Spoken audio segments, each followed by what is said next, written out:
सत्संगत जी प्यार से कहना धन निरंकार जी। प्रेमा ने बोला धन निरंकार जी। पिछले कुछ घंटों से सत्संग में सभी ने ये श्रवण किया कि कैसे अपने जीवन को एक असली जीवन बनाया जाए। ये छोटी मोटी बातें, ये आपसी मनमुटाव, ये नज़र जो भेदभाव दिखती है, ये ऐसी दृष्टि से खुद को मुक्त किया जाए, एक दूसरे से सिर्फ प्यार का रिश्ता बनाया जाए, एक दूसरे में परमात्मा के दर्शन किए जाएं। और ऐसा ही संदेश भक्तों ने युगों युगों से दिया है कि इस संसार में आकर अपने जीवन को सुहेला कर लो, ये जीवन में इस परमात्मा की प्राप्ति कर लो, ये ब्रह्म ज्ञान द्वारा अपनी असली पहचान कर लो। ये पहचान फिर इस शरीर, इस जीवन तक के इस शरीर की नहीं कि ये हम शरीर नहीं है, वो एक और जो पहचान है, असली पहचान, कि ये जो बेरंगा परमात्मा, ये जो हमेशा से है, इसकी जब पहचान हो जाती है तो ये आत्मा को भी पहचान अपनी कि इसी से आए हैं, इसी में जाना है। सारे भेदभाव खत्म हो जाते हैं जब पता लगता है इस जीवन में हम जिसको भी मिलते हैं सभी का उत्पन्न इस परमात्मा से ही है। तो जब ऐसी पहचान असली हो जाती है तो जीते जी जहाँ अपना जीवन भी एक खुशनुमा जीवन बन जाता है, एक दिल में मोहब्बत, प्यार, सत्कार, आदर, इससे एक अपने दिल को हर कोई भरपूर कर लेता है। एक जो जिम्मेवारी का एहसास होता है कि इस जीवन में मनुष्य बन के आए हैं तो सिर्फ शरीर मनुष्य का नहीं, एक व्यवहार से भी मनुष्य हों, और वो परमात्मा के एहसास से ये मनुष्यता, ये इंसानियत एक अपने अंदर उपज लेके वो चलती ही जाती है। वो दिखावा मात्र नहीं, एक असली इंसान खुद ब खुद बनना हो जाता है। तो जहाँ अभी बात भी हुई कि ये सच और झूठ, कि ये सच फिर हमेशा के लिए रहने वाला सच है, ये परमात्मा हमेशा से था, हमेशा रहेगा, तो ये सच्चाई ही असली सच्चाई है, क्योंकि ये परिस्थिति और समय के साथ बदलता नहीं है, अपनी जगह पे कायम दायम स्थिर है, कण कण में है। और यही फिर यूनिवर्सल ट्रूथ फिर हर जगह है। तो कैसे जब इस परमात्मा की पहचान होती है तो ये जीवन भी एक सुहाना हो जाता है। ये जीवन में एक माया के साथ नहीं जुड़ाव का एहसास होता, चाहे हम रहते खाते पीते हर पल इस संसार की, इस सृष्टि की माया में ही हैं। ये पल में कुछ है, पल में कुछ और, ये आराम, ये घर। तो फिर भी जो भक्त होते हैं वो कभी भी इसको हम सच्चाई नहीं मान लेते हर समय रहने की। भक्तों को हमेशा एहसास है कि ये परमात्मा ने एक साधन बख्शे हैं घर के, एक कामकाज के, इसमें अपने आप को इतना भी बिजी नहीं करना कि आज अगर वो घर है कल नहीं है, आज अगर कामकाज है कल नहीं है, तो उससे ये मन तनाव महसूस करने लगे, ये उदासी एक मन पे छा जाए। तो भक्तों ने ये सच्चाई को अपनाने को कहा है कि पारिवारिक एक सामाजिक जिम्मेवारी निभाते हुए भी प्राथमिकता इस परमात्मा को ही देनी है।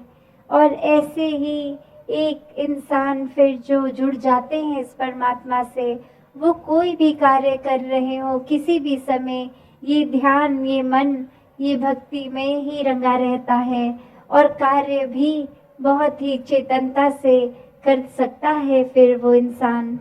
तो बात वही कि हमें सच के साथ जुड़ना है या अपनी मन की कल्पनाओं में एक ऐसी झूठी दुनिया में एक अपने आप को छोटी छोटी बातों से परेशान होने का अवसर देना है या आनंद में जीना है।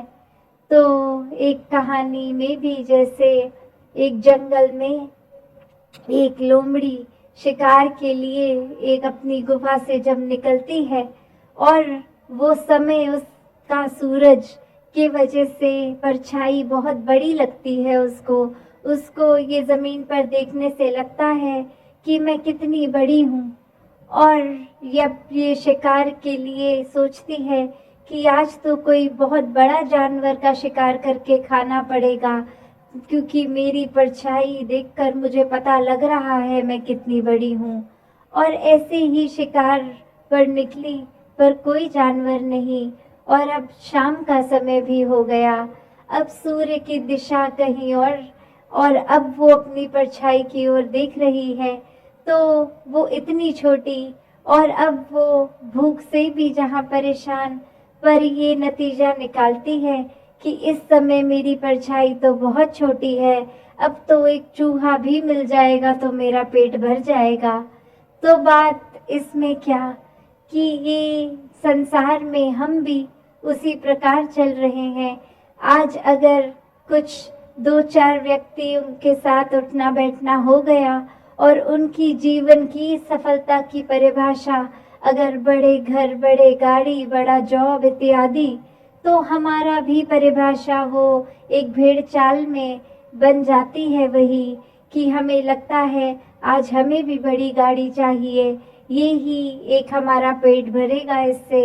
एक ये नियत में ही फिर वो बात नहीं कि परमात्मा ने जहाँ काम किया है मेहनत करके, एक जो भी गाड़ी जितनी जेब में एक अलाउ करता है वो बजट, पर एक लालच जब आ जाता है कि चाहे साधन कम है फिर भी एक बेईमानी से चीज़ों को, धन दौलत को हासिल करना, तो ऐसा तो परमात्मा ने कभी नहीं चाहा कि इंसान आपस में ही छल कपट करें।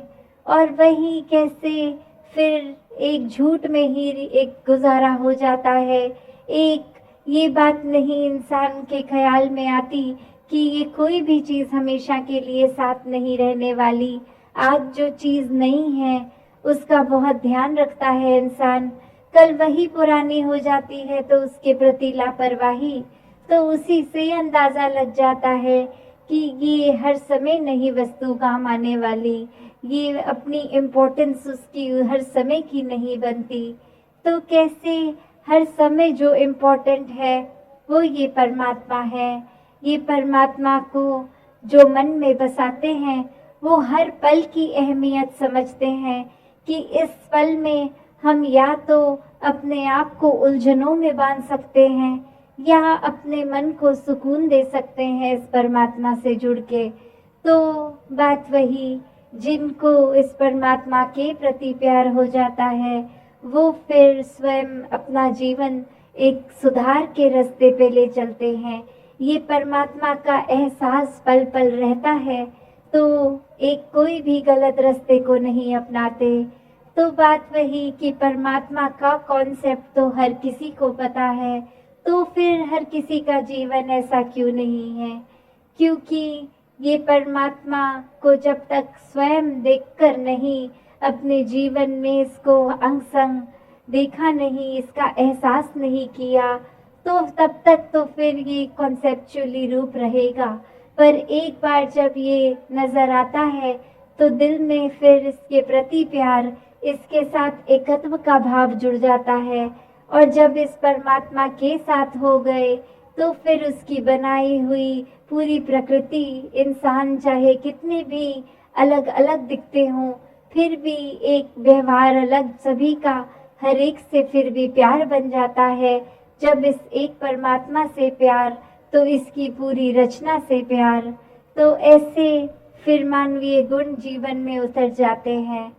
तो हर एक जहाँ अपने जीवन में प्राथमिकता इस परमात्मा को ही देता जाए, तभी ये सत्संग, सिमरन और सेवा का महत्व कि हम दुनिया में पूरा दिन अगर कहीं भी हैं, कैसा भी प्रभाव ले रहे हैं, तो सत्संग आके फिर संतों की बातों को श्रवण करने का अवसर मिलता है, फिर अपने आप को वो सेल्फ करेक्शन मोड पे हम डाल सकते हैं, खुद का सुधार कर सकते हैं। मन में इस परमात्मा के प्रति ये सुमिरन भाव, एक अपने दिल का नाता इस परमात्मा से जोड़कर, एक सेवा भाव भी फिर एक वाहवाह लेने के लिए नहीं, एक मन को समर्पित करके पूरी ह्यूमैनिटी के लिए वो भाव होता है, तो अहंकार भी खत्म हो जाता है और बस प्यार ही प्यार रह जाता है। तो ये भाव हर समय भक्तों के होते हैं, ऐसा जीवन हर कोई जिया जा सकता है। तो अंत में बस दासी, जहाँ सबने वो जन्मदिन की भी देश विदेश से मुबारकबाद आई, तो हर एक को दासी जहाँ धन्यवाद भी दिल से, वहीं ये अरदास कि दातार कृपा करे कि ये शरीर से जितनी सेवा लेनी है दासी, पूरी एक तन्मयता से आप सबकी सेवा करती चली जाए। सत संगत जी, धन निरंकार जी।